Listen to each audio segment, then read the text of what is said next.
Flora Moka lives in what's known as the microeconomy, that sector of society so poor they can only afford tiny amounts of food as each day's earnings come in. After rent, she has about $4 a week to live off.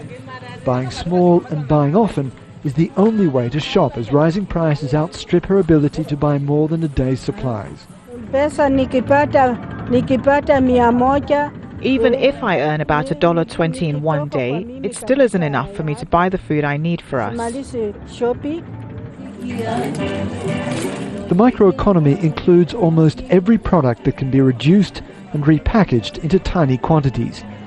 Paradoxically, it is far more expensive than buying in bulk, but for the poorest living on a daily income from casual jobs, there is no other way. And because they spend about 60% of their incomes on food, even the slightest shift in price has an enormous impact. A recent UN report found that about a third of Kenyans living in urban areas are chronically malnourished. But Africa's slums are also growing at a rate faster than almost anywhere else in the world. So more and more people living in these areas simply can't afford to buy the food they need to keep themselves healthy.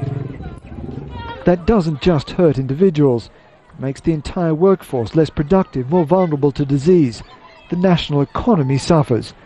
That's why the World Food Programme believes that helping them makes economic sense. Working to increase what's called resilience, the ability of populations to withstand price shocks by having so-called safety nets, something to protect the people.